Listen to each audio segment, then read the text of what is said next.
வணக்கம். இன்னைக்கு நம்ம பார்க்க போகிற ரெசிபி சம்பா கோதுமை உப்மா பார்க்க போகிறோம். அதுக்கு தேவையான பொருட்கள் என்னென்னு பார்த்தீங்கன்னா, நான் இன்னைக்கு சம்பா கோதுமை நல்ல ஒரு 2 கப் போல் எடுத்து வச்சுருக்கேன். பெரிய வெங்காயத்தை ஒரு பெரிய வெங்காயம் எடுத்து நீல வாக்கில் கட் பண்ணி எடுத்திருக்கேன். மீடியம் சைஸ் தக்காளி பழத்தை 1 கட் பண்ணி எடுத்து வச்சுருக்கேன். நல்லா 1 இன்ச்சை கட் பண்ணி எடுத்திருக்கேன். 10 பல்லு போல் பூந்தை கட் பண்ணி எடுத்து வச்சுருக்கேன். 3 பச்சை மிளகாவை கட் பண்ணி எடுத்து வச்சுருக்கேன். கடுகு, கடலைப்பருப்பு, உளுத்தம்பருப்பு தாளிக்க ஏற்ப, எண்ணெய் தாளிக்க ஏற்ப, தண்ணீர் 1 கப்புக்கு 2 கப் தண்ணீர் ஆட் பண்ண போகிறோம்.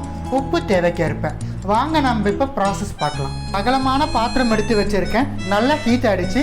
இதில் நம்ம எடுத்த கோதுமையை ட்ரை ரோஸ்ட் பண்ணணும். நல்லா ரோஸ்ட் பண்ணணும். நம்ம எடுத்து இந்த சம்பா கோதுமையை இது ரொம்ப டயட்டுக்கு யூஸ் பண்ணுற ஒரு ஃபுட். இது ஹெல்த்தியும் கூட. ஸோ இதை நம்ம உப்மாவாக பண்ணி சாப்பிட்டோம்னா நல்லாயிருக்கும் நம்மளுக்கு சாப்பிட்றதுக்கு. இது நம்ம சாதமாக கூட வடித்து சாப்பிட்லாம். சம்பா கோதுமை நல்லா நம்மளுக்கு வறுபட்டுடுச்சு. இந்த போல் நம்மளுக்கு சம்பா கோதுமை வறுத்துடணும் முதலையே. அப்போ தான் நம்மளுக்கு உப்மா நல்லா வரும். ஸோ இப்போ நம்ம சம்பா கோதுமை எடுத்து ஒரு பிளேட்டுக்கு ட்ரான்ஸ்ஃபர் பண்ணிடலாம். ஸோ சேம் பேன்லேயே நான் கொஞ்சமாக எண்ணெய் விட்டுருக்கேன்.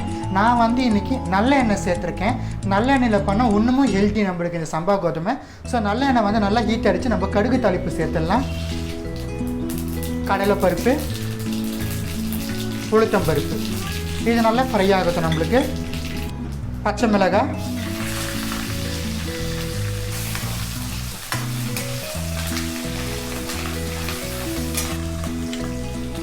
இஞ்சி பூண்டு நறுக்கி வச்சுருக்கிறோம் இல்லையா, இஞ்சி பூண்டு ஆட் பண்ணிடலாம். இஞ்சி பூண்டு ரொம்ப முக்கியமான ஃப்ளேவர் சம்பா கோதுமை உப்புமாக்கு நம்மளுக்கு. ஏன்னா இது நம்ம ஹெல்தி அண்ட் டயட் ஃபுட் இது. ஸோ அதெல்லாம் ஆட் பண்ணோம். நல்ல அரோமாவும் ஃப்ளேவராகவும் இருக்கும். இப்போ நம்ம எடுத்து வச்சுருக்கிற கறிவேப்பிலையை ஆட் பண்ணிடலாம். எல்லாமே பாருங்கள் நல்லா ஃப்ரை ஆகி அந்த அரோமா நம்மளுக்கு ரிலீஸ் ஆகணும். இந்த ஸ்டேஜில் நம்ம நறுக்கி எடுத்துருக்கிற ஆனியன்ஸ் ஆட் பண்ணிடலாம். ஆனியன் சேர்த்துட்டு நல்லா நம்ம வதக்கிக்கலாம். ரொம்ப வதங்கக்கூடாது. லைட்டாக அந்த டிரான்ஸ்பரண்ட் கலர் வந்தால் போதும். ஸோ லைட்டாக நம்மளுக்கு டிரான்ஸ்பரண்ட் கலர் வர ஆரம்பிச்சிடுச்சு. இந்த ஸ்டேஜில் நம்ம எடுத்து வச்சுருக்கிற தக்காளி ஆட் பண்ணிடலாம். ஸோ தக்காளியும் ஆட் பண்ணிவிட்டு ரொம்ப நேரம் வதக்க தேவையில்ல. நம்ம ஜஸ்ட் ஒரு 1 or 2 minutes நம்ம சாட்டே பண்ண போதும். ஸோ ஒரு 2 minutes போல் நான் அப்படியே கண்டினியூஸாக ஸ்டீர் பண்ணி சாட்டே பண்ணிட்டேன். இது போதும், ரொம்ப வதங்கக்கூடாது நம்மளுக்கு. இந்த ஸ்டேஜில் 1 கப் ரவைக்கு 2 கப் தண்ணி சொல்லியிருந்தேன். அதை நம்ம ஆட் பண்ணிடலாம். ஸோ நம்ம 2 கப் தண்ணி ஆட் பண்ணிட்டோம். இப்போ நம்ம இதில் தேவைக்கேற்ப உப்பு ஆட் பண்ணிக்கலாம். நம்ம உப்பு ஆட் பண்ணி விட்டு நல்லா கலந்து விட்டுடலாம். தண்ணி நம்மளுக்கு கொதிக்கணும். நல்லா கொதி வரணும். நம்ம ஆட் பண்ண தண்ணி நல்லா கொதிக்க ஆரம்பிச்சிருச்சு. இந்த ஸ்டேஜில் நம்ம வறுத்து எடுத்து வச்ச சம்பா கோதுமையை நம்ம இட்டுடலாம். ஸோ பாருங்கள், தண்ணி நல்லா கொதிக்குது. இந்த ஸ்டேஜில் நம்ம கோதுமை இட்டுடலாம். ஒரு பக்கம் நம்ம கிண்டி தர நம்ம கோதுமையை கொத்தணும். இல்லைன்னா நம்மளுக்கு லம்ஸ் ஃபார்ம் ஆகிடும்.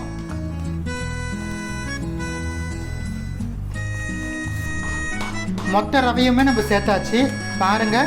ஸோ இந்த ஸ்டேஜில் நம்ம கரெக்டாக மிதமான தீயில் வச்சுட்டு ஒரு 5 minutes இல்லை ஒரு 7 minutes போல் நம்ம குக் பண்ணணும். மிதமான தீயில் வச்சிடுறேன். இதுக்கு மேலே லெட்டு போட்டு க்ளோஸ் பண்ணாலும் ஓகே, இல்லை அப்படியே விட்டாலும் ஓகே.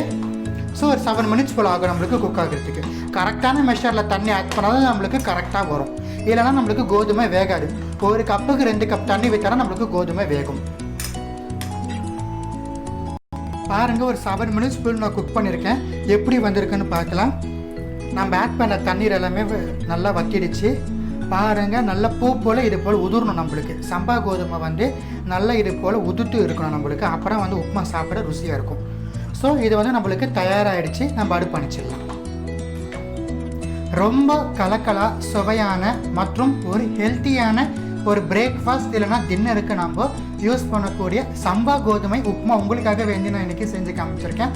மறக்காமல் இந்த உப்புமாவை உங்கள் வீட்டில் செஞ்சு சாப்பிட்டு பார்த்து எப்படி இருந்துச்சுன்னு எனக்கு கமெண்ட் செக்ஷனில் தெரிவிச்சிடுங்க. நன்றி, வணக்கம்.